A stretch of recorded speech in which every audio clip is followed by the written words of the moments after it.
Tonight on CBC Vancouver News. It's been 17 days and counting, but now I was like so happy to be home. What we're doing is putting it all back in place and moving on. Thousands of Fort Nelson evacuees are returning home with the first look at the land scorched by flames. Plus, cutting down screen time in schools. I think overwhelmingly parents definitely want some restrictions. A debate tonight at the Vancouver School Board on whether to restrict cell phones for students in kindergarten to grade 6. Also, cut your emissions or face fines. It's not something that you could rush. We see lots of progress being made in 3-year timeframes. Not everyone is going to be able to afford to do that. Vancouver becomes the first city in Canada to cap emissions on large retail and office buildings, but the new bylaw doesn't come without challenges. This is CBC Vancouver News.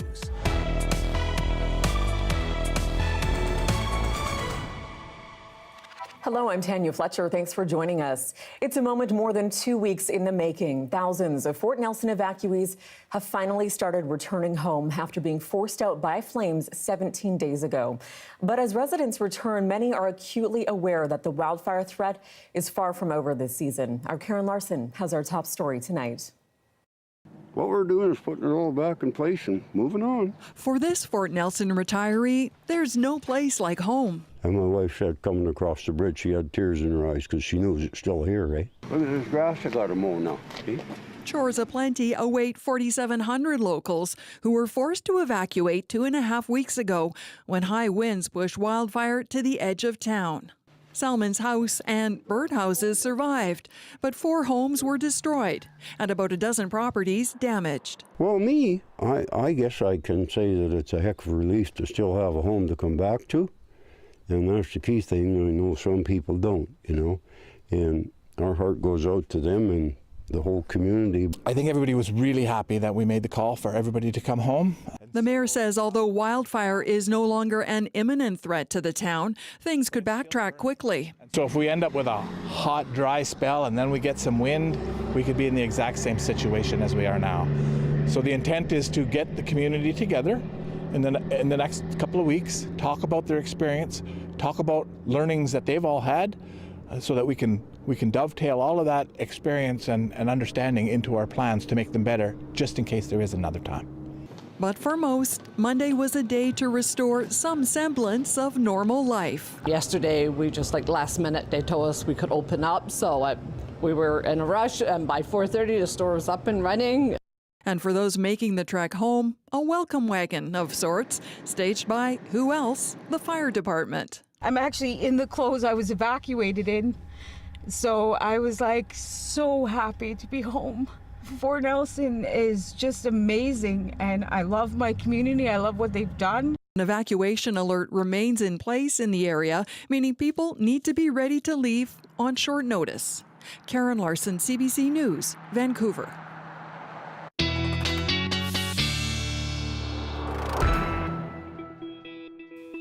And with that, let's bring in our Darius Madavi for a look at the forecast up north. And Darius, I know it's been very dry there, but perhaps just some good news in the past couple of hours. Yes, a little bit of rain coming to the region, which is much needed. At the moment, it doesn't seem like much more than some scattered showers, but in the next couple days, we're going to expect to see some more of these storms that will pop up, convective storms.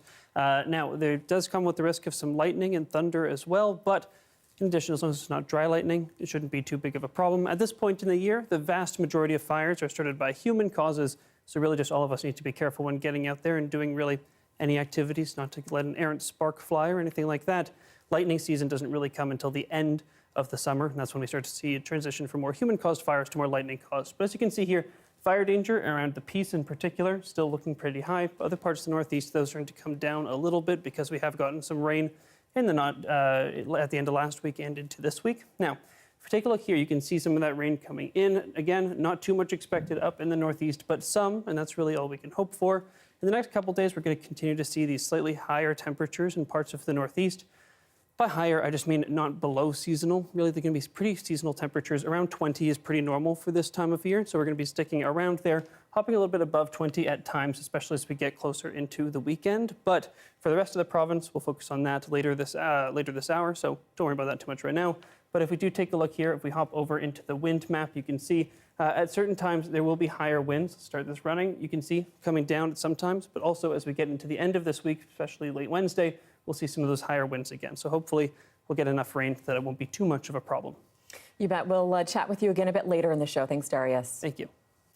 Well, from fires in the north to floods in the south, a new dike and drainage system is coming to Grand Forks, and it's set to provide much-needed relief for a problematic flood-prone area.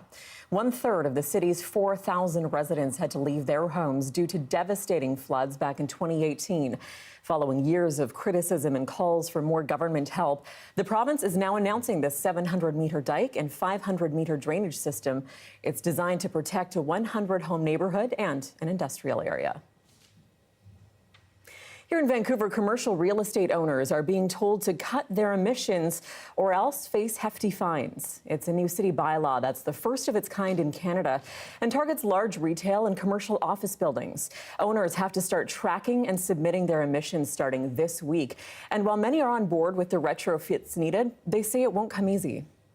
And as we kind of move over here, you'll see a lot more of that piping that we saw. Jesse Gregson shows us a narrow mechanical room filled with pipes all connecting a new heat recovery system. His real estate company is upgrading 2 buildings to meet Vancouver's new bylaw, including the biggest mall in the city. In this building particularly, we're targeting a 50% steam reduction, which equates to almost 50% reduction in emissions for the building. In Vancouver, more than half of all carbon pollution vents from buildings. The cap on emissions will now apply to roughly 200 buildings citywide, and owners who don't comply will face hefty fines.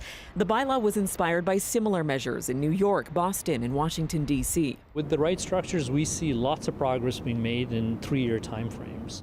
Schneider Electric is a global company that helps with decarbonization. They look at the energy footprint of a building to calculate exactly which retrofits are needed. The technologies exist, the business models exist, the financing exists to get probably 70% of a good transition done relatively quickly. The city says roughly 1 in 4 buildings covered by the new bylaw currently exceed the emissions limits, with fines typically ranging from $10,000 to $30,000. But those building owners have a grace period until 2026 before those penalties kick in. One thing we heard loud and clear is that, real estate owners need help to get this work done. If you're a bigger player, BC's Industry Association says while the timelines are feasible, it's the cost that can be a big challenge. So a building owner might look at that and go, well, wow, this building is not worth as much as it was 5 years ago. I'm going to have to spend a significant sum of money to make it comply with these regulations. Maybe it makes more sense for me to redevelop this building and tear it down. Ultimately, Vancouver's goal is to cut big building emissions in half by 2030 and altogether by 2040. Tanya Fletcher, CBC News, Vancouver. An Abbotsford woman who has been displaced by disaster twice is calling for more help for those who've lost a home. Daniel Rayner lost one home to the floods in 2021 and then another to a massive fire 6 months later. As Moira Whiten reports, one expert says mental health impacts can linger long after an emergency.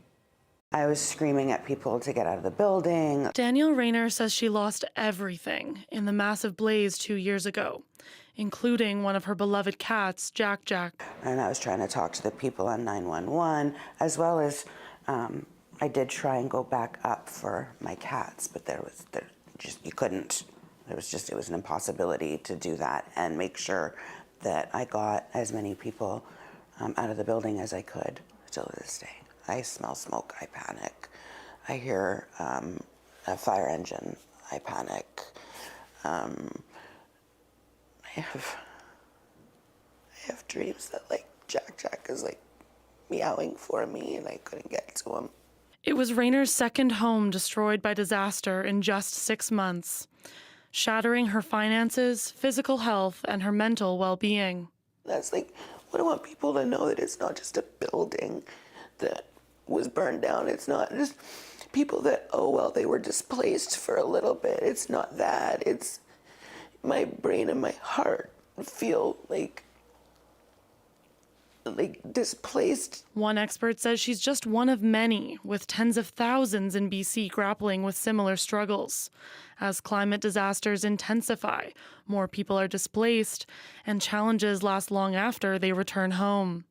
We cannot leave the mental health impacts out of the equation when it comes to disasters like wildfires and other things like that, but also that more and more people are signaling that they're experiencing mental health impacts related to climate change writ large. BC's emergency ministry says psychological support teams are deployed to affected communities and strongly encourage renters to have tenants insurance. Meanwhile, Rayner is among more than 20 ex-residents suing former neighbors and others over the fire. She says it's been a long struggle to get the housing and mental health supports she needs. People didn't, have the expertise in that, or there's not enough therapists. Like, we need to have that. We need to have more affordable housing. 100% need to have more affordable housing. Because since then, I'm paying a lot more for rent and bills. And I don't feel as secure. As you can see behind me, the condos have been rebuilt in the time since the first lawsuits were filed. But for Rayner, she says that the damage of the fire still runs much deeper. Moira Whiten, CBC News, Abbotsford. Well, close to 8 square kilometers of forested land in West Vancouver will be turned into a protected park. It'll be almost twice the size of Stanley Park, nestled along West Vancouver's mountainside, known as the Upperlands. Sets the backdrop for our entire metropolitan region, and we're sending a message to everybody that we care about the environment, we care about the backdrop to our city. The process to name the park will be decided by West Vancouver Council. Well, tonight, school board trustees in Vancouver will talk about restricting cell phone use in schools. The policy would mean kindergarten to grade 6 students have to keep their phones on silent and out of sight for the entire school day unless they get permission otherwise. Chad Pawson has more on the debate. Vancouver's proposed restrictions on classroom cell phone use, well, they're a response to the province. David Eby says they're needed, and earlier this year promised as much to put them in place by the fall so that children can focus on learning and not be distracted. Parents of school children in Vancouver say they want this, but it could be tricky to get right and then actually enforce. I think overwhelmingly parents definitely want some restrictions, and that's understandable. It's so easy to lose time in cell phones. We all know that. Adults know that. I think where we get into the problems is understanding that each student's needs are different, and we have to accommodate that. So tonight, the VSB board will be here to try and get it right. For a start, they're looking at phones on silent and out of sight for kindergarten to grade 6, with use only allowed with permission. Meanwhile, a working group will be struck to try and fine-tune the policy. Digital literacy advocates say full bans won't work. So having a full-out ban completely, I think, is probably the wrong way to go. Having more restrictions on this is a really good step, and important because for some people, especially those with medical needs, phones are often used now for people with, say, type 2 diabetes. The VSB board also has to figure out what to do about older grades for students who need their phones for their school work, but also other commitments, not to mention managing their social lives. The VSB board chair says it's looking at learning opportunities. Our job is to prepare students for life after school as well. And so that's not just restricting something and saying don't do it. It's saying, okay, this is how we're going to use it safely. The VSB and other school boards have to move fast, though. Even though it's offering help, the province expects restrictions to be in place by this fall. Chad Pawson, CBC News, Vancouver. Tenants in Surrey have been demonstrating against what they call the dem-eviction crisis. Hey, hey, ho, ho! Hey, hey, ho, ho, ho! Evictions have got to go! Evictions have got to go! Elizabeth Manners here. Advocates want the city to bring in anti-displacement protections for renters. Dem-evictions happen when landlords decide to demolish a rental building and force the tenants out. Food Banks Canada has given British Columbia a D+ for its poverty reduction efforts. In its poverty report card, the organization gave BC a near failing grade, the same as last year. It said nearly half of British Columbians report spending upwards of 30% of their income on housing, and more than a quarter are having trouble accessing health care. More than a fifth of residents reported that they are food insecure. But the BC government did receive a B+ grade for its response to the situation. The opening date of the Broadway subway line has been delayed by almost 2 years. Construction has affected many businesses on the route since it began 4 years ago. And as Michelle Gomez is finding out, many are concerned about this latest delay.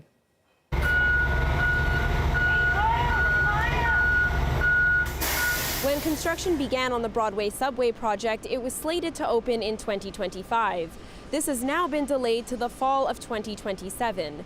And this is devastating news for some businesses that are impacted by the construction, like Odin Books. For sure, it's really confusing to try and figure out how to get over here. There's no longer access to our sidewalk from Main Street, which is where a lot of walking traffic is. Located on Main and Broadway, the bookshop has a gaping pit in front of it. As a result, it has seen a decrease in sales. At the beginning, there was some shaking and stuff when they were actually drilling the giant hole. So it was a bit intimidating. Farther west down Broadway, Green's Market is also struggling. Owner Santip Incentival says sales have gone down by about 40% since construction began 4 years ago. We've been on the brink for a while. It's been, getting line of credit after line of credit, borrowing money off family, friends, banks, whoever would give us money to keep us afloat. And, it's my dream, so I'm not going to let it die without a fight. The province says many factors contributed to the delay, including the pandemic, rising costs of materials, and a concrete worker strike. I understand that the Broadway community is not going to be happy about this extension of time. And we're doing all of that in an area that has a fairly dense urban environment. The new subway is expected to alleviate congestion on Broadway, extending the Millennium Line by almost 6 kilometers. In the meantime, Sentival says businesses along the route need financial help. He launched a petition calling for tax breaks in 2022. They could start off with at least not charging us property taxes and business licenses. A little kind gesture like that would be enough to make a lot of us happy here. Gao says the province does not provide compensation for disruptions due to construction projects, but for some, these delays mean a real possibility of going out of business. I don't know if I'll ever recover from what I've lost from this last 4 years. Michelle Gomez, CBC News, Vancouver. Well, Premier David Eby has responded to the criticism on this, as well as the Patello Bridge delays from opposition parties. Well, I think it's profoundly ironic to hear from the opposition parties who sat around. I mean, the leaders of these parties sat around the cabinet table and they had the chance to build these projects. They had the opportunity to do it. They could have built Broadway SkyTrain. In fact, Kevin Falcon said he was going to build the Broadway SkyTrain project, but then he didn't do it. And it's our government that is building these things. The Broadway subway extension began in 2022. It was supposed to be finished by 2025, but it's been delayed until 2027. It's an unusual program bringing color to the city of Kamloops on the most unlikely object. We caught up with two emerging artists who are touching up the city's dumpsters to find out why they're taking on such a project. Check it out. We're going to do sky and then we're going to do grass. We're here painting a mural on a city dumpster. It's interesting seeing paintings on objects that would normally be mundane. Electric boxes, gray electric boxes that blend in with the cityscape. But now we can put these artworks on them. People can appreciate beauty in more places than before. Art was a healthy way for me to escape from the angst of being a teenager, aging out into adulthood, being stressed. Art is a good escape from trying times of today. It's a good way to bring other people together. When people pass by while we're painting these things, it's always smiles and encouragement, laughs, and that's really, at the end of the day, the whole point of why we do this kind of thing. You're going on your walk, you see a bin that we painted, and you're like, ha, that's a funny caterpillar. It's kind of about marginalized youth, in and out of foster homes, etc. and art was a really therapeutic and positive outlet for me to express myself and kind of create a life for myself. It's really been a life changer for me to be able to create art and get paid for doing something that I love doing. I feel really proud to be able to have a positive impact on the community around me. I hope that by people seeing us doing what we're doing, that it encourages them to use art as a healthy way to cope with stress and possibly even turn it into something that can make other people's lives better as well. Well, still ahead, scams are on the rise in BC, and they can affect everything from employment and finances to relationships. After the break, we'll hear about how those scams are getting more nuanced and some ways to stay safe. Stay with us.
Well, fraud is big business in this country. According to the Canadian Anti-Fraud Centre, people here lose hundreds of millions of dollars each year to fraudsters. That's why this week we're doing a series on scams, what they look like, where they happen, who's being targeted, and what you can do to protect yourself. So last year, nearly 5,000 British Columbians reported falling victim to a scam. In total, those victims were ripped off $83 million. Only about 5 to 10% of victims actually reported their cases of fraud. And it's not just that fraud is on the rise, the scammers are also getting more sophisticated. Here at CBC, Erica Johnson with our Go Public team is inundated with emails from people who fell victim to scams, from bank fraud to romance scams to fake offers of employment. Erica has seen it all, and she's here to now talk about some of the scam trends that she's noticing and what everyone needs to know about how to spot them. So first of all, Erica, what's the most common type of scam you're hearing about nowadays? Definitely scams involving people's bank accounts, either scammers who hack into your account and e-transfer money to themselves, or they move money from your account to their also fake bank account and then do a wire transfer to another country. We've also seen scammers who pretend they're a company hiring people for work. So they send the victim a check and then ask the person to deposit that check and use the money to buy something needed for the office, like office furniture. But the furniture website, of course, is part of the scam, and the check bounces after you've sent the money because it's fake and was never actually deposited into your account. So every single day we get emails that go public from people telling us they've been scammed. It's just out of control. Wow. And given that you're hearing from so many bank victims in particular, what are the banks and maybe more importantly law enforcement doing about it? Well, every big bank and a lot of other financial institutions have big fraud investigation departments. But the trouble is there's little transparency. So a bank might investigate after a customer gets a $3,000 e-transfer out of their account in a scam. And the bank will say, we've looked at it, we've decided you're to blame, case closed. And it's very, very difficult for the customer to fight back. Even when their cases are escalated, more often than not, the bank still wins. Partly it's because scammers are so sophisticated now. They can make it look like the e-transfer, for instance, is coming from your IP address. So the bank says it must be you sending the money. Partly, e-transfer fraud in particular is happening because it uses a system called Interac. We're all familiar with that. It's the only money transfer system in the world that uses email, and that can be hacked. Interestingly, the UK has passed legislation making the banks responsible for any fraud losses. So the banks have improved their security, but that hasn't happened here, Tanya. More often than not, we see the victim getting blamed. And then as for the police, there are not a lot of financial cybercrime investigators compared to other departments. And they say the perpetrators are often in other countries and they're very hard to pursue. So given all that, what are some red flags people need to look out for? Okay, your financial institution will never ask for personal or financial information over the phone or via text. Do not listen to people claiming there is an urgent matter regarding your bank account and that you have to provide information. Do not click on any links in an email or text from an unknown person or your supposed financial institution. Depositing a check does not mean the money is in your bank account. It can take 2 weeks or longer to actually clear. And lastly, change your email and banking passwords every 3 months. Great tips there. And we can't wrap up before touching on a recent scammer who tried to trick you personally. Tell us about that. Yeah, I was hit up on Instagram by a romance scammer. I knew right away he wasn't the real deal. He claimed to be an oil engineer working overseas. He quickly professed his love. Eventually, I called him out. I told him I was actually a journalist and I'd like to do an interview to find out why he does romance scams, how they work. And surprisingly, he agreed. He said he lives in Nigeria and he has to scam women to survive. Here in Canada, women and men lost over $50 million to romance scammers last year alone, so it's a huge problem. Some key red flags to protect yourself. Romance scammers tend to always be working overseas, so they can have an excuse later, claim they can't access their bank accounts and say they need your credit card information or need you to send them gift cards. They often have one of 3 professions. They say they're an oil engineer, a doctor, or they work in the military. They often claim to be widowed, and they quickly profess their love. Wow, from a first-hand account right there. Thank you so much, Erica. Good to talk to you, Tanya. Erica Johnson is a senior investigative reporter and host of Go Public. If you have a story you want investigated, send the Go Public team an email at gopublic@cbc.ca. Well, Canadian universities continue their efforts to disband pro-Palestinian encampments. The latest developments out east after the break. Stay with us.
You are looking at a live shot of Vancouver's Robson Square, where people are protesting against a deadly airstrike in Rafah, the southern city in Gaza.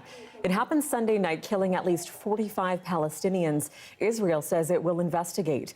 Demonstrators here at this rally call that airstrike searing, unacceptable outrage.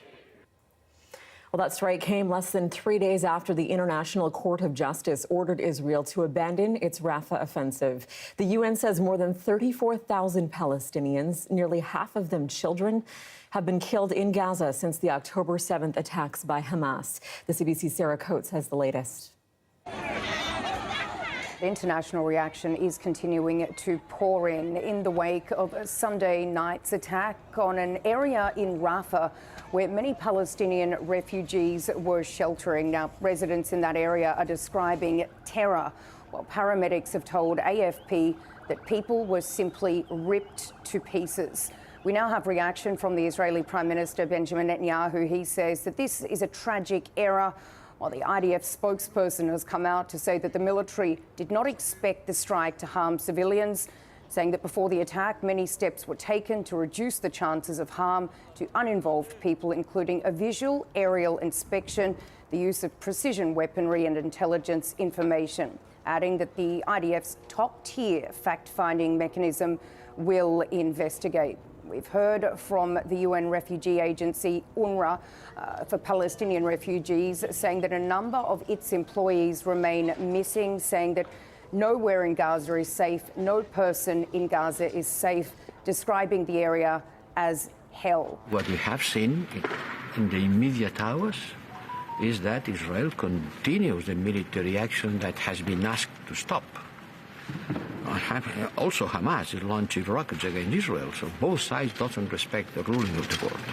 Now, this comes amid reports that these hostage and ceasefire negotiations may in fact begin once again this coming week, although the Israeli Prime Minister is vowing to push on with this war. He's also slamming claims that he is blocking these talks, saying that this is lies, adding instead of putting pressure on Hamas leader Yahya Sinwar, it's put on the Israeli government. Certainly a lot of hope here on the ground for the families of these more than 120 Israeli hostages that do remain in the Gaza Strip. They have been there now for more than 230 days. While there's a lot of hope that these talks may once again resume, there's really not a lot of optimism. In Tel Aviv, Sarah Coates reporting for CBC News. The University of Toronto has today taken legal action against pro-Palestinian protesters. It's seeking an injunction to clear demonstrators from its downtown campus. The university issued a trespass notice on Friday, ordering protesters to leave by this morning. But as Quabino Odoro tells us, the encampment is still there. In the decision by the judge, the partial injunction request says that the protesters need to stop blocking doors, windows, and let UQAM's fire department have access into the buildings. The camp needs to be 2 meters away from the accesses so people can access the buildings in and out freely. I want to show you what the encampment looks like right now. This is what it looks like at all the entrances around this part of the UQAM campus. People are having trouble getting in and out of the buildings. And this encampment started really as a protest to the injunction request filed by McGill against the McGill encampment. At that time, people at this encampment were saying that they would invite people from the McGill encampment to be here if the other encampment got dismantled. So people here at this encampment are calling for more measures than the other encampments. They want all universities in Quebec to cut ties with Israel. They want the province to abolish that bureau that they have in Tel Aviv as well. UQAM says that they don't have any ties with Israel, no firearms, no frameworks with Israel, and they say that they won't be reacting to the judgment just yet. They want to study it and see how it goes. And protesters here say that they're in it for the long haul. It's in solidarity with all the encampments across the country and all the other encampments that have still stayed standing up until this time across the world, and they say that they won't leave until their demands are met. And police presence is here at all the entrances at the UQAM campus. Police say that they are not going to step in because they don't have authority to. They said that campus security could give tickets, but they are not allowed to do anything because that is not the injunction request, and they are just here to monitor the situation and make sure that everything remains safe and peaceful. Quabino Odoro, CBC News, Montreal. Meanwhile, university presidents are defending their approach to combating anti-Semitism on campus. Several of them appeared before a parliamentary committee studying anti-Jewish hate and Islamophobia. This as police investigate gunfire that damaged a private Jewish school for girls in Toronto. The CBC's Rafi Boudjikanian has that story. Angry and shocked. Angry that we have to explain to our girls why this is happening.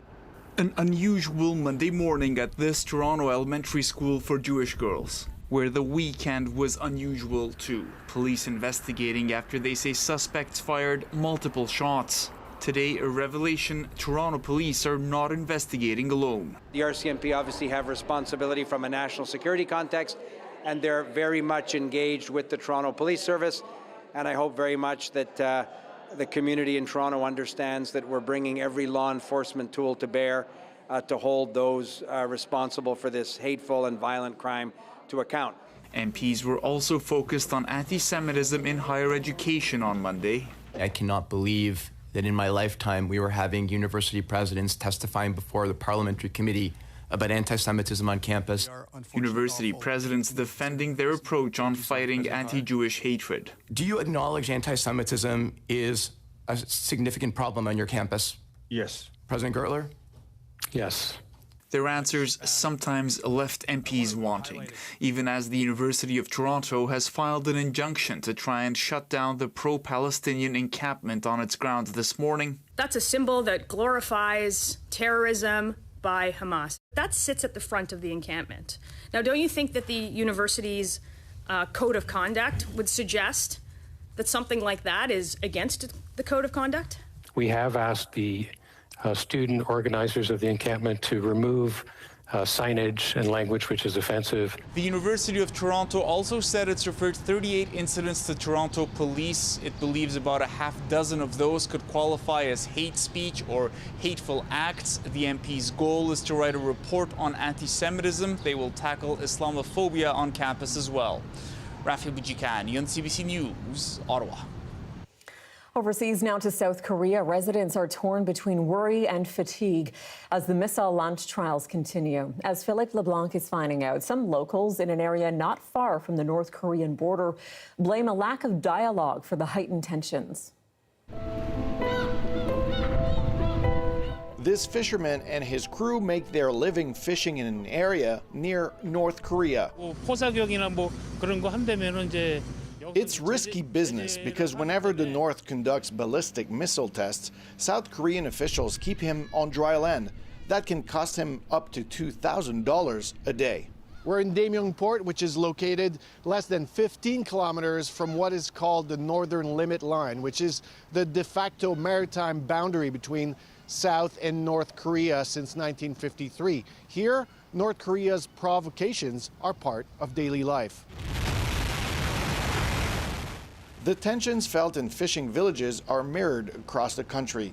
North Korea conducted a surge of missile tests last year, then launched a spy satellite in November. Kim Jong-un's rhetoric hasn't helped, saying now is the time to prepare for war and increasing military cooperation with Russia. As the end goal that can justify all the sacrifice. And this analyst says the lack of dialogue between the North and Washington and Seoul is a problem. That has led the regime in Pyongyang to double down on cooperation with China and to double down on cooperation with Russia, both of whom are assisting North Korea with sanctions evasion, providing diplomatic cover. Back in Daemyeong, market vendors like So Jong-suk lay some blame for the tensions at continuing joint U.S. and South Korean military drills. The current government's suspension of a 2018 military agreement with the North has exacerbated tension, she says. Some hold out hope for a negotiated peace, but in the meantime, fishermen now undergo government emergency drills, reflecting heightened concerns amid escalating rhetoric from both sides. Philippe Leblanc, CBC News, Daemyeong, South Korea. Up next, we'll take you to the southern U.S. and the Midwest, where summer storms have once again turned deadly. Stay with us.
Welcome back. Thousands are believed to have been killed in a massive landslide in Papua New Guinea. It happened Friday, and the search for survivors continues. But as the CBC's Dominic Velitis reports, rescue efforts have been hindered by a lack of equipment and ongoing armed conflict in that region. One official at the National Disaster Centre in Papua New Guinea is saying that this landslide may well have killed more than 2,000 people. Now, that is much, much higher than the United Nations suggested over the weekend. It is, of course, very difficult to establish the exact figure. That probably won't be known for quite some time, but certainly we are looking at a huge, huge loss of life. I think family plumi or star ground. Now samplai kam dengan minokan kandim and planti. So me papa on ground mistabe.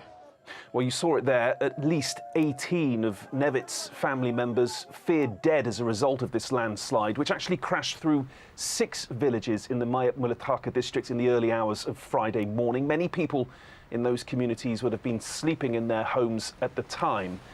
Days have now passed since that terrible moment, and still residents on the ground are using spades, sticks, even their bare hands to try and shift through the deep debris in an attempt to reach any survivors. But so far, all they're finding are dead bodies. There is, of course, a wider rescue and recovery effort going on here, but it's facing significant challenges. Tribal warfare in the area has forced rescue and aid workers to travel in armed convoys and return to the provincial capital every night because it's simply not safe for them. And even when they can get to the site, the conditions are extremely treacherous. The problem is it is so deep, it's very difficult to recover the bodies from underneath the heavy debris. And the land is still sliding, rocks are continuing to fall. The international community is also now responding. Australia has announced an initial $2.5 million aid package and is sending experts to help with the rescue and recovery operation. And today, China too said it would be providing assistance. Dominic Velitis, CBC News, London.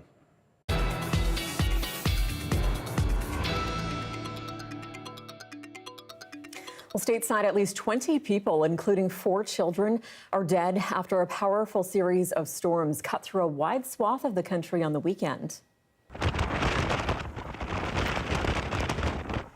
Texas, Oklahoma, Arkansas, and Kentucky were all hit. The storms developed just north of where an early season heat wave is setting records. Kentucky's governor is the latest to declare a state of emergency. These storms have destroyed homes and businesses and left some communities without power. Forecasters warn the severe weather could yet shift to the East Coast as well. Let's bring in our Darius Madavian. Darius, I understand you're watching the dangerous weather in eastern Canada tonight as well. What's the latest on that? Well, these storms have been tracking across for the entirety of the U.S. Memorial Day weekend. The first deaths were reported in Texas on Saturday evening. So this has been a long-lasting storm, and parts of it are even making their way up to Canada. So it's showing us the last 48 hours. You can see this next wave of storms starting and then passing over, starting some tornadoes there in the central parts of the U.S. as well. Some of that continuing to track further south, and other parts of it passing into Canada earlier today. Now, if we skip over here and we zoom in to Canada, you can see where we do still have some warnings in place, severe thunderstorm warnings and watches here. And earlier today, even as we saw these thunderstorms roll through, if we zoom in down here, right here, right over here in Rigaud, Quebec, we actually saw a tornado touchdown, and we have some video of that as well. Now, Environment Canada received this video, among others, from both sides of the Ontario-Quebec border, including one video that involved the roof of a house being lifted off. At least 3 houses were hit by the tornado and were damaged, but fortunately no injuries have been reported. Now, that tornado has since eased off, and we're not expecting to see any more impacts. As the heat has died down in eastern Canada, we see less and less of those impacts. So a little bit of good news there. That is the end of it, and no injuries reported as of now. Environment Canada still needs some time to designate what level of storm that was, but for now, at least a little bit of a reprieve. If we turn instead to over here in BC, Nothing quite so extreme happening. We have, again, fire conditions calming a little bit in recent days, which is good news. Down here in the more southern parts of the province, we are expecting some rain tomorrow that will be heavy at times, especially here on the mainland, but it should ease off pretty soon into tomorrow. Some models saying as early as 2 or 3 p.m. here in Vancouver, others saying as late as 6 or 7 p.m. But regardless, we should get a little bit of sunshine tomorrow before the sun sets. Across the island, though, rain easing off a little bit earlier, but we do still have some cloud lingering into tomorrow. Those showers are expected to return on Wednesday as well at times across the southwestern parts of BC, but it shouldn't be too bad. And then we do have a dry end to this week as well. If we zoom out to the rest of the province, you'll see it's a pretty similar story overall. We do see a little bit of rain activity in parts of the interior as well, mostly convective, especially in the southeast and up in the Peace. We may see some thunderstorms yet, so a little bit of excitement there. In terms of temperatures, those are expected to drop a little bit tomorrow as we see that system roll in here on the coast. The interior is staying relatively high, but then their drop comes on Wednesday down here in the south. Up in the northeast, we're seeing really the same conditions right through. And then we do see temperatures come up a little bit as we get into Thursday, and we should see a bit of a sunny break pretty much across BC for Thursday and Friday. In terms of conditions across the province, as I mentioned, a few storms in the central and northern parts of the province, as well as down in the southeast. But here in Vancouver, no storms expected. Some heavy rain at times tomorrow, but we should see some sunshine later in the day. Wednesday also, maybe some breaks in the cloud for some sunshine, a few warmer, sunnier days. And then as we get into the weekend, the showers return. Lots of that back and forth, back and forth. Thanks so much, Darius. Thank you.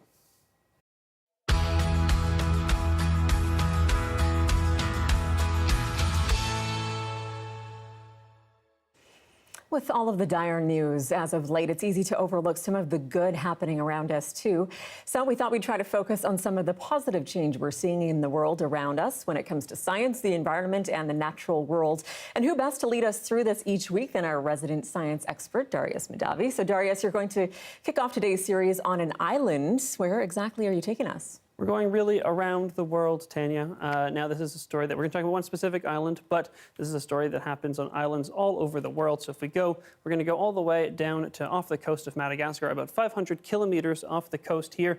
And in fact, it's so small that even if you zoom in on it on Google Maps or on our mapping software, you can't see it. So I've added a little dot to note where we are. This is Tromelin Island. It is technically part of the French Southern Territories, but it is one island where we've seen a pretty common story on really isolated islands across the world. Now, what happened was centuries ago, travelers and actually a slave ship landed on the shores of this island and leaving rats behind, which were invasive, and they decimated seabird populations. This is the story around the world on so many of these isolated islands that have these really specialized species, including, in this case, seabirds that land here and then they nest. And this is a very small island, about 1 kilometer squared, all told. Now, these brown rats devastated the population, as they and rabbits often do. And then there's only been 2 seabird populations nesting there since the 20th century. But in recent years, back in 2005, they completely wiped out the rats. They were able to eradicate them completely. And since then, we've seen all kinds of bird species completely rebound. So we didn't do any other conservation actions. There's no other conservation actions necessary, but just wiping out the rats and these seabird populations, all kinds of birds were able to completely restore themselves. Fascinating stuff. Good to hear that positive news. Thanks so much, Darius. Thank you. Still ahead, we check out Orofest, a first-of-its-kind street dance festival in the heart of Vancouver. That's next.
A first-of-its-kind 4-day street dance festival kicked off in Vancouver this weekend with dance battles and performances by a variety of artists from across Canada. Over the coming days, Orofest will continue to be held at the SFU Centre for the Arts, Robson Square, and at Q7 Studios.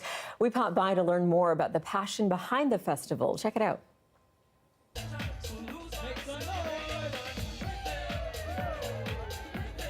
Orofest is a 4-day street dance festival, and we're celebrating Oro Collective's 10th year as a dance collective.